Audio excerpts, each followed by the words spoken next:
Hello बच्चों, let's read this question. So this question says a positive charge q is equal to 50 microcoulomb is located in the xy plane at a point which position vector r not given आपको 2i plus 3j meter. Okay, I and j are unit vector in the direction along x and y axis respectively. Find first में electric field intensity vector and its magnitude at a point whose coordinates is 8 and -5 meters. Okay, तो चलिए बच्चों इस question को start करते हैं। तो देखिए बच्चों, इस क्वेश्चन का की कॉन्सेप्ट आप क्या लिख सकते हैं। The key concept of this question, इस क्वेश्चन में आपको इलेक्ट्रिक फील्ड इंटेंसिटी वेक्टर बताना है और उसका मैग्नीट्यूड बताना है। ओके, तो इस क्वेश्चन का की कॉन्सेप्ट आप क्या लिख सकते हैं। देखिए इलेक्ट्रिक फील्ड क्या लिख सकते हैं आपका, इलेक्ट्रिक फील्ड या फिर इलेक्ट्रिक फील्ड इंटेंसिटी लिख लीजिए, या फिर आप इलेक्ट्रिक फ्लक्स डेंसिटी लिख लीजिए। ओके, तो this all are the word which are used for the magnitude of electric field. Okay, electric field के लिए हम ये सारे वर्ड क्या करते हैं, यूज करते हैं। ओके, तो देखिए बच्चों, इलेक्ट्रिक फील्ड को हम कैसे लिखते हैं। इलेक्ट्रिक फील्ड किसी भी इन जनरल पॉइंट पर हम लिखा जाता है के ई इंटू चार्ज, जिसके कारण आपका इलेक्ट्रिक फील्ड फाइंड आउट कर रहे हैं, divided by r square. R क्या आपका वेक्टर है, आर आपका वेक्टर हो जाता है। ओके, और ई आर वेक्टर क्या करेगा, आपके डायरेक्शन को रिप्रेजेंट करेगा। Okay, so k e q by r square, this will give us the magnitude, और ई आर वेक्टर क्या आपकी डायरेक्शन गिवन कर देगा। ओके, अब क्वेश्चन में देखिए स्टार्ट करते हैं। क्वेश्चन में क्या बोला आपने, ये पॉजिटिव चार्ज है क्यू, जिसका वैल्यू हमें दे रखी है कितनी, 50 माइक्रोकुलम, यानी कि 50 इंटू 10⁻⁻6 कुलम का चार्ज है। Okay, located in the x y plane at a distance. Initial coordinates देखिए आपको गिवन कर रखे हैं 8 0। 8 0 क्या है, देखिए इनिशियल कोऑर्डिनेट, मतलब इसका ये कितना आपका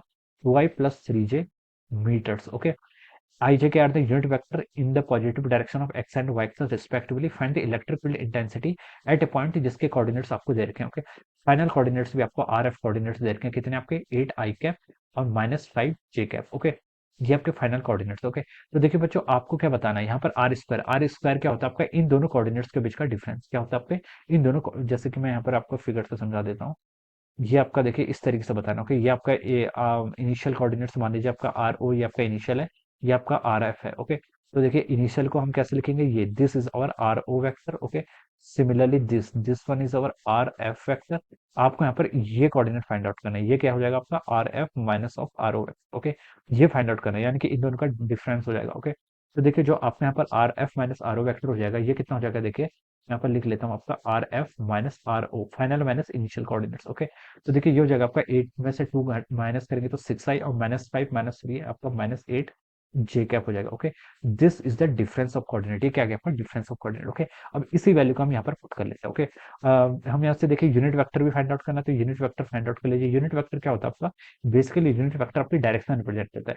तो ये डायरेक्शन रिप्रेजेंट करेगा और इसका मैग्नीट्यूड आपको 1 के इक्वल होगा। तो देखिए कैसे रिप्रेजेंट होगा, 6i - 8 जे कैप, ये आपका वेक्टर हो गया। लेकिन ये क्या कर रहा है, आपकी डायरेक्शन रिप्रेजेंट कर रहा है, लेकिन इसका तो मैग्नीट्यूड 1 नहीं है। तो इसका मैग्नीट्यूड 1 नहीं है, तो हम इसको क्या कर लेते हैं, इसके मैग्नीट्यूड से डिवाइड कर लेते हैं। 6i और j, ये क्या आपके ऑर्थोगोनल वेक्टर्स होते हैं। ऑर्थोगोनल वेक्टर में आप क्या लिख सकते हैं, आई स्क्वायर प्लस जे, आई और जे का जो कॉफिशिएंट होता है उसका स्क्वायर करके डायरेक्ट क्या कर सकते हैं, ऐड कर सकते हैं। तो 6 का स्क्वायर 36, 8 का स्क्वायर 64 हो जाएगा। ओके, तो ये कितना होगा, देखिए आपका 6i cap minus of our 8 j cap divided by 36 plus 64, 100, root of 100 कितना हो जाता है 10। ओके, ये आपका यूनिट वेक्टर आ गया। ओके, देखिए अब यहाँ पर आप फॉर्मूले में पुट कर लीजिए। देखिए वैल्यू, इलेक्ट्रिक फील्ड देखिए कितना हो जाएगा, इलेक्ट्रिक फील्ड देखिए आपका के ई की वैल्यू आपकी कितनी है, 9 इंटू 10⁻9 हो जाता है। क्यू क्यू के आपका चार्ज, किस चार्ज पार्टिकल के कारण, 50 माइक्रोकूलम क्वेश्चन में गिवन है, यानी कि 50 इंटू 10⁻⁻6 डिवाइडेड बाय आर का स्क्वायर। ये आर का स्क्वायर नहीं, मॉड ऑफ आर का स्क्वायर हो जाएगा। ओके, अगर हम वेक्टर की तरह में बात करते तो देखिए मॉड ऑफ आर कितना होगा, देखिए हमने यहाँ पर फाइंड आउट कर रखा है वैसे, लेकिन हम फिर भी फाइंड आउट कर लेते हैं। देखिए r f minus of r o, okay, इसका मॉड फाइंड आउट करना है। तो ये कितना होगा, देखिए 6i - 8j का हम स्क्वायर लिख लेंगे। तो 6 का स्क्वायर कितना होगा, 6 का स्क्वायर प्लस ऑफ पावर 8 का स्क्वायर। तो ये आप देखिए 6 का स्क्वायर 36, 8 का 64, तो ये कितना आ गया आपका 10। ओके, तो उसका मैग्नीट्यूड आपका 10 आ गया। तो आप इसको लिख लीजिए 10, सॉरी। ओके, ये आप यहाँ से ऐसे लिख सकते हैं। ओके, अब देखिए बच्चों, अगर हाँ अब यहाँ से आपका हो जाएगा 10 का स्क्वायर कर लीजिए। ओके, ठीक है। ओके, ई आर वेक्टर देखिए आप यहाँ पर लिख लीजिए, ये हो जाएगा आपका 6i minus of 8 j cap divided by 10। Okay, ये आपने ऐसा फाइंड आउट कर लिया। ओके, ये तो आपका मैग्नीट्यूड वाली टर्म थी, और ई आर वेक्टर ये आपकी डायरेक्शन वाली टर्म थी। ओके, अब देखिए अब हम इसके यहाँ पर मल्टीप्लाई कर लेते हैं, तो आपका यहाँ पर फाइनल आंसर हो जाएगा। देखिए 9 इंटू 50 करेंगे तो कितना होगा आपका 450 इंटू 10⁻3 हो जाएगा, 9 - 6 3 हो जाएगा। ओके, डायरेक्शन आपका देखिए 6i cap minus of over 8 j cap, और ये कितना होगा आपका डिवाइड बाई 10⁻2 और 10⁻3 हो जाएगा। 10⁻3 से 10⁻3 यूनिट क्या रहेगी, न्यूटन पर कूलम लिख लीजिए। ओके, तो इलेक्ट्रिक फील्ड देखिए आपका यहाँ से कितना आ गया, इलेक्ट्रिक फील्ड आपको यहाँ से फाइंड आउट करना था, तो ये हो जाएगा आपका 45 इंटू 6, 2700 आई कैप माइनस आपका 3600 j cap. Okay, this will be the electric field. ये आपका इलेक्ट्रिक फील्ड का क्या आ गया आपका, this will be the electric field. ये आपके इलेक्ट्रिक फील्ड का रिप्रेजेंटेशन हो जाएगा। हम इसको क्या लिख सकते हैं, इस तरीके से यहाँ पर क्या आपका लिख सकते हैं। ओके, तो चलिए बच्चों, ये आपका हो गया। अब आपको क्या बताना था, find the electric field vector. Electric field vector तो ये आ गया, एंड इट्स मैग्नीट्यूड। इसका मैग्नीट्यूड बताना है, तो देखिए मैग्नीट्यूड क्या होता है आपका, मैग्नीट्यूड आप कर लीजिए रूट ऑफ जो आपका आई का कोफिशिएंट है प्लस वाई का कोफिशिएंट है। ओके, तो इसको देखिए हम लिख सकते हैं आपका 2700 में अच्छे से लिख लेता हूँ का स्क्वायर प्लस 3600 का होल स्क्वायर लिख सकते हैं। ओके, ये आपके टर्म यहाँ से इतनी आ जाएगी। ओके, अब देखिए बच्चों, इसको अगर हम और भी लिखना चाहें ना, तो हम इसको और एक्सपेंड कर सकते हैं। देखिए 2.7 इंटू 10 to the power 3 का स्क्वायर कर लीजिए, प्लस कितना हो जाएगा आपका 3.6 इंटू 10 to the power 3 का स्क्वायर हो जाएगा। ओके, तो देखिए बच्चों, ये आपको स्क्वायर करेंगे तो ये आपका देखिए कितना हो जाएगा, 10 to the power 3 का स्क्वायर यहाँ पर भी है, 10 to the power 3 का स्क्वायर यहाँ पर भी है, बाहर ले आ जाइए रूट से, तो 10 to the power 3 आपको जस्ट ऐसे लिख लीजिए। 2.7 का स्क्वायर करेंगे तो कितना होता है आपका 7.29 हो जाता है।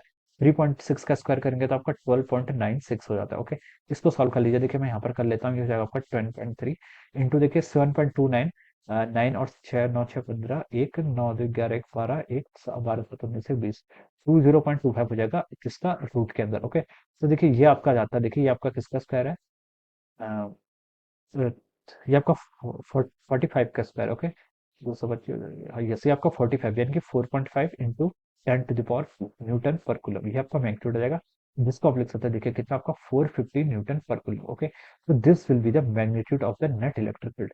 ये आपका मैग्नीट्यूड आ गया नेट इलेक्ट्रिक फील्ड का।